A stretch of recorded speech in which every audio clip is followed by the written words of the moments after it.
এক কিশোর খারাপ সঙ্গীদের সাথে মিশে খারাপ হয়ে যাচ্ছিল। অর্থাৎ তার আশেপাশের যে বন্ধুগুলো ছিল সবাই খুব খারাপ ছিল।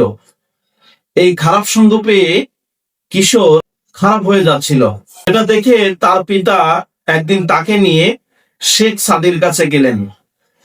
শেখ সাদিকে গিয়ে বললেন, হুজুর, আমার ছেলেটা খারাপ সঙ্গদের সাথে মিশে খারাপ হয়ে যাচ্ছে, আমি কোনোভাবেই তাকে কন্ট্রোল করতে পারছি না। আপনি এমন কিছু উপদেশ দিন যাতে করে আমার ছেলে ভালো পথে ফিরে আসে।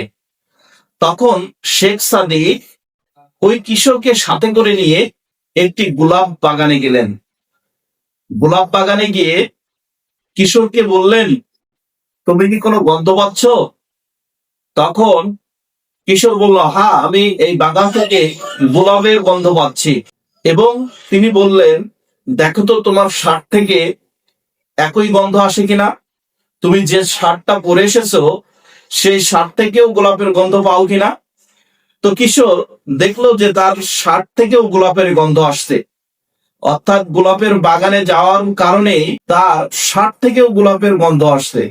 তো সাদি কিশোরকে নিয়ে ওখান থেকে বাইর হয়ে একটি পচা নর্দমার ধারে গেলেন।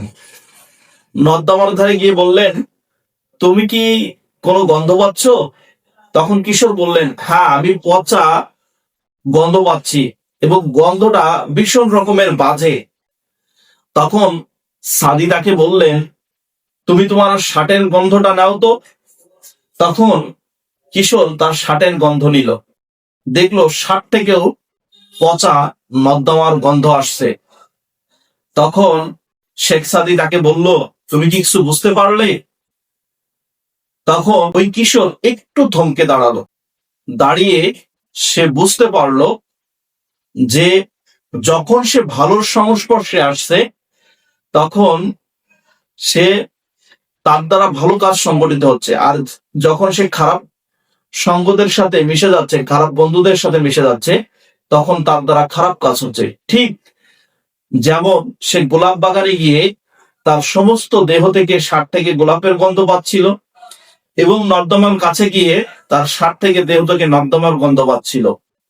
অর্থাৎ পচা জিনিসের ধারে গেলে পচা গন্ধ পাবে, আর ভালো জিনিসের ধারে গেলে ভালো গন্ধটাই পাবে। মোরাল অফ দ্য স্টোরি, তুমি কার সঙ্গে মেলামেশা করছো সেটা তোমার চরিত্রকে গঠন করে। এই কিশোর যখন খারাপ বন্ধুদের সাথে মেলামেশা করছিল তখন কিন্তু সে খারাপ হয়ে যাচ্ছিল, তার চরিত্র খারাপ হয়ে যাচ্ছিল। এজন্য তোমার মেলামেশার উপরেই নির্ভর করবে তোমার চরিত্র কেমন হবে। পাশাপাশি সৎ মানুষের সঙ্গ নিলে তুমি নিজেও সৎ হবে। ঠিক যেমনটি ওই বালক গোলাপের বাগানে গিয়ে তার শার্ট থেকেও গোলাপের গন্ধ পাচ্ছিল এবং নর্দমার পাশে গিয়ে সেই নর্দমার পচা ডাস্টবিনের গন্ধ তার শার্ট থেকে পাচ্ছিল। অর্থাৎ খারাপ জায়গায় গেলে খারাপ হবে, ভালো জায়গায় গেলে ভালো হবে। এজন্য তুমি যদি সৎ মানুষের সাথে চলো তুমি নিজেও সৎ হয়ে যাবে।